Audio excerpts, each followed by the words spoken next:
Thank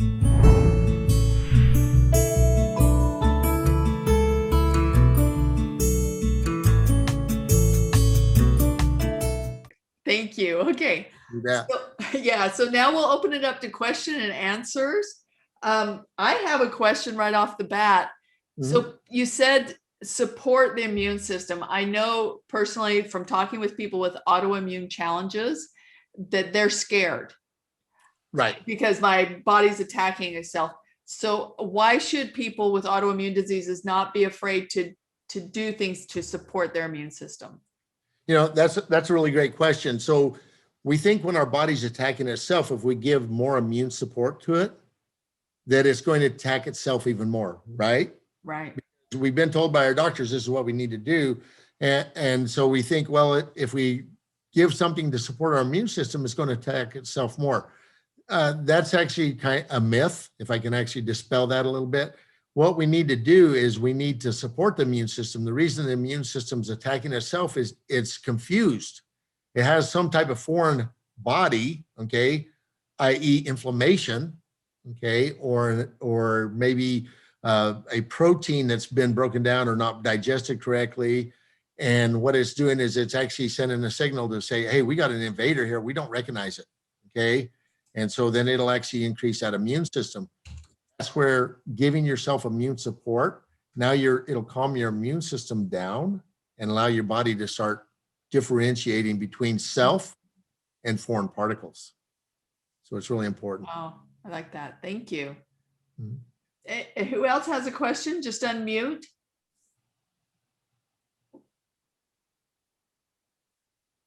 We have about 6 minutes left. Oh, I went through that too fast. Okay, fire away. I have a question. So it seems like I get really bad allergies after mowed grass. Why is that? Well, once the lawn gets mowed, all of a sudden those pollens are released, right? Now they get released into the air. They get broken down and now they're released into the air. So you could be even driving down the road and not even realize it, and that's floating in the air. Once something gets released in the air, I like to take dandelions as an example. Have you guys ever watched the wind blow a dandelion? Yes.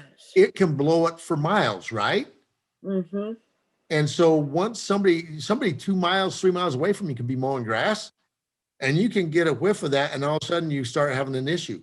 Okay, you may not even know that, and all of a sudden your nose starts running. You're going, okay, what happened? Well, your body's responding to that. It's putting up that first line of defense, which is mucus. It starts producing a lot of mucus so it can just flush it out.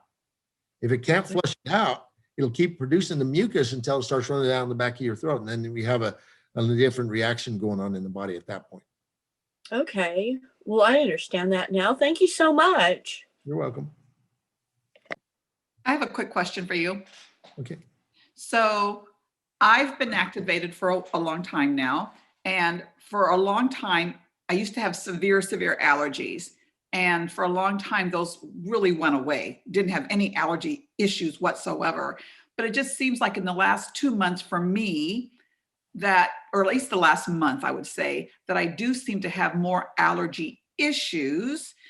When we talk about immune health, gut health, can you talk through like why that might be the case for a person that hasn't had any issues all of a sudden having some issues? Does that mean that maybe I got some other stuff going on? And that's why maybe I'm having like the itchy eyes, the itchy nose more so this season than I have in the past? Okay, and that's a great question. So there's a couple of answers to that I would like to just kind of start with. We've seen a lot more allergies here in Arizona than we've seen in a long time, okay?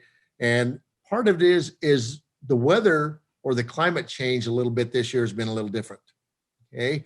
So when we see a different climate change, like we've seen, we haven't gotten as much rain as we normally get in our winter months here in Arizona. October, November, December was really dry. We finally started getting rain in February and snow in February. So it's been really different. So what ends up happening, certain things blossom at a different time. And the dryness releases when plants don't blossom, they die. And so now we get release of funguses, okay, which may be a little different than what we've been used to. So we get a release of funguses into the air. So all of a sudden people that haven't had allergies, we see this more right now. People that haven't had allergies, they're coming in with allergies. They're going, why am I having an allergy? I've never had an allergy before. Okay. Or I got over my allergies and now I'm having allergies. And so it's just the weather patterns sometimes create, the plants didn't blossom, they died up, there was a fungus or there was some of the plant particle that got into the air, and now we have an allergy to that because it's a different chemical makeup of that. So hopefully that'll help understand that.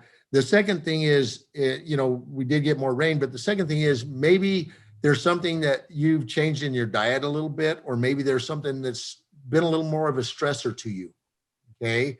I mean, if you think about all of the emotional stress that has occurred in the last, year, and, being stuck in your home, and different things, and the different things we haven't been able to socialize and do the things, and we're social beings, that can have an effect upon our immune system because emotions affect the immune system.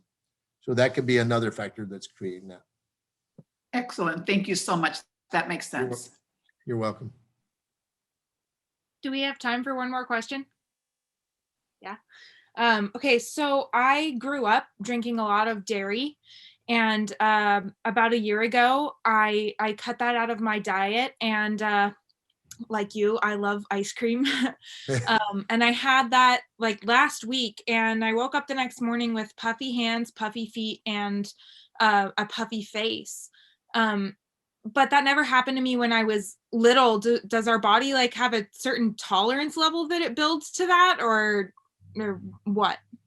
Okay, that's a great question too. So one thing, the question is, what kind of ice cream were you eating? Okay, were you eating a high quality ice cream, or was it a lower quality ice cream? There's a question I always ask that question. Sometimes we just go to the store and we buy something, right? Because, it was the cheapest ice cream on the shelf. Not all ice creams are made equal. Okay, I'll start with that. So you may have gotten an ice cream that had something that had a chemical that you're sensitive to. Okay. And so that actually created a problem. They put certain preservatives that allow the ice cream to last a little longer on the store shelf some of the times. So that could be one of the things.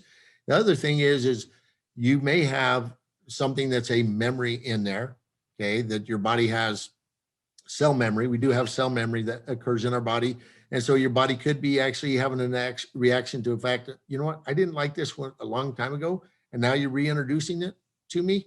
And we've been away from it a long time, and I don't like it still. So don't bring it out. So it can have that, that learned immune system or that genetic thing. There could be a genetic snip in there that could be creating some of that. So we have these crazy little genetic snips that go on as the older we get. They get clipped off, and that shortens that lifespan of us a little bit too when that starts happening. It's kind of crazy. Awesome. Thank you. You're welcome. So I I have don't a know. question. Oh, Do we have time? I'll ask one real fast, and then you, Mandy, and then we'll quit. But we didn't address gluten, soy, corn allergies. Do you just avoid them the rest of your entire life? Do you see that you can integrate them a little bit? You can integrate them a little bit once you get through them. But I want to share something. How many states, I know there are several people on here from different states, how many people in their states have ethanol added into their fuel? Almost every state does, right? So in 1991, they added ethanol into the fuel in Arizona. Okay. In 1992, we doubled respiratory therapists. Oh my God. In this state. Okay. So when you think about that, we doubled our respiratory therapists. Why? Because ethanol comes from corn. Okay. So now people that have corn allergies, sometimes they may be inhaling that from the fact that cars drive past us with that corn allergy in there. Okay. That ethanol in there from the corn. So then all of a sudden they eat something, they still have a reaction. Okay. So it's kind of interesting when you get into that. So I tell people all the time, we doubled respiratory therapists because we started having anaphylactic shock problems with patients, and people were dying from it. Okay. And it was great because we have more people working, I guess, but we also had more people sick, and we continue to get sick. So realize with corn allergies and those gluten allergies, one of the best things you want to do, get away from them as much as you can. And then periodically you can have one or two. Okay, don't overdo it. Well, what we tend to do in the United States is we're gluttons, okay, or as humans. It's not even United States, it's humans, right? We're gluttons. Oh man, I had a piece of bread, I didn't have a reaction. I'm gonna have 3 more pieces next time. And then we're doubled over having pain, okay? So realize that we are exposed to gluten almost in every state now via airborne due to ethanol. All right. Thank you everyone for joining us. And thank you, Dr. Hatch, again. You had me captivated the whole way through with all the cells and all the things that we can do to be healthier. We will be back next Wednesday for Wednesday Wellness. We are open to suggestions of topics that you guys want to hear. So please put us in Messenger, or for those of us who we know each other better with texting. But thank you so much, everyone, for being here. And we'll see you guys next week, 6:30 Pacific Standard Time, 7:30 Mountain Standard Time, 9:30 Eastern Standard Time. Okay. Thank you. Thanks, guys. Thank Appreciate you. Thanks for watching. And remember, one change can have an enormous effect. Remember to subscribe, hit the bell and the like, and we'll see you next time on Love to Live.